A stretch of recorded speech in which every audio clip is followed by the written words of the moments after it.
Cabin mate 24 hours study hall and work space mobile app download చేసుకుని ఇప్పుడే మీ cabin book చేసుకోండి. Paid ఆర్టిస్టులను తెచ్చి పార్టీ ఆఫీసులో పెట్టి వాటిని రికార్డ్ చేసి సోషల్ మీడియాలో పెడితే వాళ్ళ మీద పోలీసులు కేసు కడితే మీకు దుఃఖం వస్తుంది.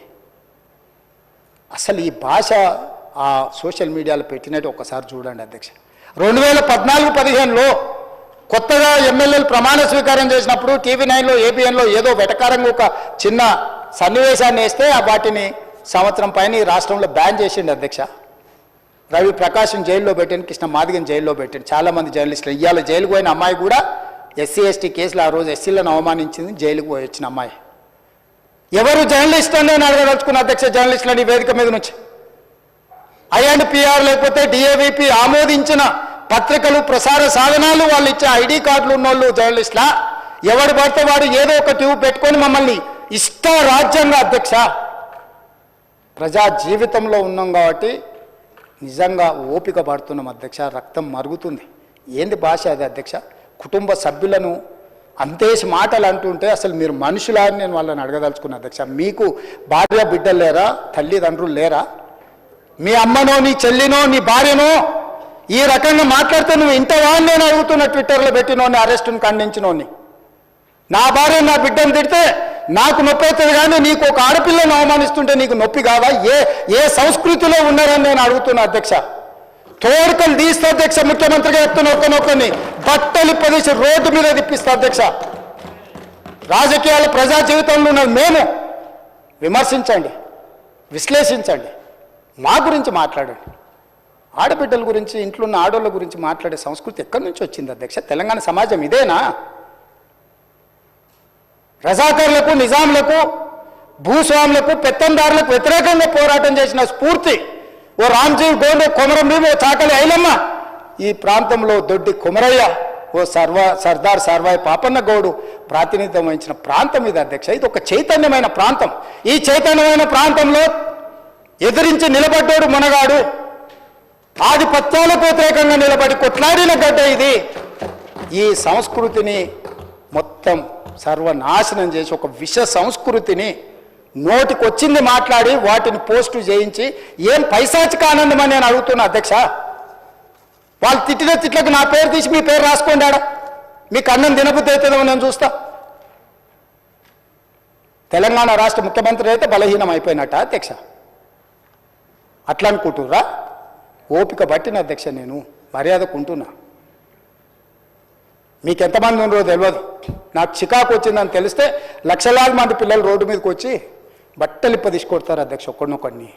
నేను వద్దంటున్నా కాబట్టి, చట్టాన్ని గౌరవిస్తా కాబట్టి, చట్టాల పట్ల, శాసనాల పట్ల, ఈ భారత రాజ్యాంగం పట్ల మాకు సంపూర్ణమైన విశ్వాసం, నమ్మకం ఉంది కాబట్టి ఏమనుకుంటూ ఊరుకుంటున్నాం అధ్యక్ష. అది మా చేతగాని తనం కాదు. చంద్రశేఖరరావు గారు నీ పిల్లలకు చెప్పు, ఇది మంచిది కాదు, నువ్వు అనుకుంటున్నావేమో ఇట్లా ఏదో చేస్తే మానసికంగా కుంగదీసి దెబ్బతీసి రాజకీయంగా ప్రయోజనం పొందుదామని నువ్వేమైనా కలలుగా అంటే నువ్వు అనుకుంటున్నావేమో. అట్లా కుదరదు చంద్రశేఖరరావు.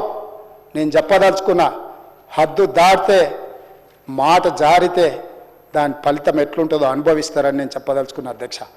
పదవి ఎంతకాలం ఉంటుందని కాదు, ఎట్లా ఉన్నామనే దాన్ని నేను లెక్కగడతా అధ్యక్ష. ఆత్మగౌరవం చంపుకొని పదవి కోసం లాలూచిపడి దిగజారే రాజకీయాలు నేను చేయను అధ్యక్ష. ఉన్నంత కాలమే ఉంటా, నిటారుగుంటా, నికార్సుగుంటా. ఏది పడితే అది మాట్లాడితే ఇక నుంచి ఊరుకొని నేను చెప్పదలుచుకున్నా. మీరు అనుకుంటున్నాం ఏది పడితే అది బాగా మాట్లాడితే చెల్లిపోద్ది, లేకపోతే కోర్టుకు పోతే బెయిల్ వస్తుంది, లేకపోతే ఈడిపోతే అది వస్తుంది, ఆడిపోతే ఇది వస్తుంది, మానసికంగా మమ్మల్ని దెబ్బతీసి ప్రయోజనం పొందాలని.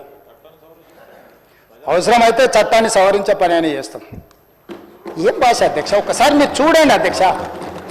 ఆడపిల్లలు ఆ రకమైన భాషను వాడి ఆడపిల్లలే వాళ్ళ ప్లాట్ఫామ్లలో పోస్టింగ్ చేస్తే ఇది మంచిదా అధ్యక్ష? ఏం సాంప్రదాయం? తెలంగాణలో ఇట్లాంటి సాంప్రదాయం ఎప్పుడైనా ఉందా అధ్యక్ష? తెలంగాణ ఉద్యమం సందర్భంలో కూడా అంత పెద్ద ఎత్తున భావోద్వేగాలు ఉన్నప్పుడు కూడా ఇలాంటి భాషా ప్రయోగం జరగలేదు అధ్యక్ష. ఇదెక్కడి వింత పోకడలు, పైశాచిక ఆనందం అధ్యక్ష? వీటిని క్షమించే సమస్యనే లేదు అధ్యక్ష. నేను స్పష్టంగా చెప్పదలుచుకున్నా. చంద్రశేఖరరావు గారు వినండి, మీ పిల్లలకు బుద్ధి చెప్పండి. ఇలాంటి సాంప్రదాయం, సంస్కృతి భవిష్యత్ తరాలకు ఇవ్వదలుచుకోలేదు. దీన్ని ఇక్కడనే పాతరేయదలుచుకున్నా. ఉప్పు పాతరేస్తే ఇట్లాంటి సంస్కృతిని మీరు ప్రోత్సహిస్తే ఎవరిని వదలను. ప్రజాస్వామ్యయుతంగా ప్రతిపక్షంగా మీరు మాట్లాడండి, చెప్పండి, విమర్శించండి. దాన్ని సరిదిద్దుకోవడానికి మా ప్రభుత్వం సిద్ధంగా ఉంది, గౌరవిస్తాం. భారతీయ జనతా పార్టీ కూడా మా ప్రతిపక్ష పార్టీ. వాళ్ళ కేంద్రంలో అధికారంలో ఉండరు, ఆ అధికారాన్ని మన రాష్ట్రానికి ఉపయోగించేదానికి చేస్తున్నాం. అందుకే అధ్యక్ష, తమరు కూడా అక్కడి నుంచి ఆదేశాలు ఇవ్వండి, దీని మీద చర్చ జరగాలి. మీడియా మిత్రులకు కూడా నేను అడుగుతున్నా, మీ సంఘాలు ఏవైతున్నాయో సంఘాల నాయకులను కూడా అడుగుతున్నా, ఎవరో జర్నలిస్టులు లిస్ట్ ఇవ్వండి. జర్నలిస్ట్ అనే పదానికి డెఫినేషన్ ఏందో ఇవ్వండి, ఆ లిస్ట్ ఇవ్వండి. ఆ లిస్టులో ఉన్నోళ్ళు ఇట్లా తప్పు చేస్తే ఏం శిక్షిస్తారో మీరు నిర్ణయించండి. ఆ లిస్టులో లేనోడు జర్నలిస్ట్ కాడు, జర్నలిస్ట్ కానోడిని క్రిమినల్ కిందనే చూస్తాము. ఆ క్రిమినల్స్ని ఎట్లా జవాబు చెప్పాలనో గట్లనే చెప్తాం. ముసుగేసుకొని వస్తే ముసుగు ఊడవికి బట్టలు గుడ్డలు ఊడదీసి కొడతా అని చెప్తున్నా. నేను తమాషా చేయొద్దు. నేను కూడా మనిషిని, నాకు చీమునెత్తురుంది. అన్నిటికీ బరాయించుకుంటే తప్పులని అన్నిటిని మోసుకుంటే ఏదో కుర్చీలు ఉన్నా కాబట్టి ఊరుకుంటా అని ఏమన్నా ఏషాలు ఏదలుచుకోరాం. అన్ని చట్టపరంగానే చేస్తా. చట్టాన్ని పరిధి నేను దాటను. ప్రతిదానికి శిక్ష, ఒక విధానం ఉంది. ఏది కూడా పరిధి దాటను, ఎందుకంటే నేను ముఖ్యమంత్రిని. చట్ట పరిధిలోనే అన్ని శిక్షలు ఉంటాయి. జర్నలిస్టులకు కూడా నా సూచన, ఎవరు జర్నలిస్ట్ వాళ్ళ గుర్తింపు కార్డు ఏందో మీరు నిర్ణయించండి. అది ఏదో ఏ లైన్ మీరు చెప్తారో చెప్పండి, వాళ్ళని మినహాయిస్తాము. మిగతా వాళ్ళు మాట్లాడేదాన్ని విశ్లేషిస్తాము. వాళ్ళందరి గురించి చర్చ చేద్దాం. అవసరం అనుకుంటే తమరు అనుమతిస్తే నాకు ఒక రోజు దాని మీద చర్చ పెట్టాలని ఉంది సభలో అధ్యక్ష. సభా నాయకుడిగా నా రిక్వెస్ట్ మీకు ఒకటే, ఈ విశృంఖలత్వాన్ని ఆపాలి. ఎక్కడో ఒక దగ్గర దీనికి పరిష్కారం చూపించాలి అధ్యక్ష. పరిష్కారం చూపించకపోతే భవిష్యత్తులో ఈ తెలంగాణ సమాజానికి ఇది ఒక చీడపురుగులాగా ఈ వ్యవస్థను దెబ్బతీసే పరిస్థితి వస్తుంది. దానికోసం చట్టసభలు, కరెక్ట్ శ్రీధర్ బాబు గారు చెప్పినట్టు, దీనికి చట్టసభలే ఉన్నదే చట్టాలు చేయడానికి, దానికి చట్టం చేద్దాం. ఒకసారి తమ నేతృత్వంలో ఆదేశిస్తే లెజిస్లేటివ్ అఫేర్స్ మినిస్టర్ గారు జర్నలిస్ట్ సంఘాలను కూడా పిలిచి, అదేవిధంగా ఐఎన్పిఆర్ మినిస్టర్ గారు కూడా నా సూచన, మీరు పిలిచి కూర్చోబెట్టి మాట్లాడండి, ఇది చర్చ చేయండి. దీన్ని వదిలేసి ఊరుకుంటే ఎవరినో ఒకరిని అన్నారని కాదు, ఇది ఎవరినన్నా మనల్ని అందరిని అన్నట్లని. నా ఒక్కడి ఆవేదన కాదు, ఇది అందరి ఆవేదన వినే నేను ఈరోజు చెప్పదలుచుకుంటాను. నన్ను ఒక్కరిని ఏదో అన్నారు ఇదని కాదు, ఇది మాత్రం మాత్రం మంచిది కాదు. మీరు చర్చ పెట్టండి, దీని మీద చర్చ జరగాలి. ఒక మంచి సాంప్రదాయానికి తెలంగాణ వేదిక అవ్వాలి.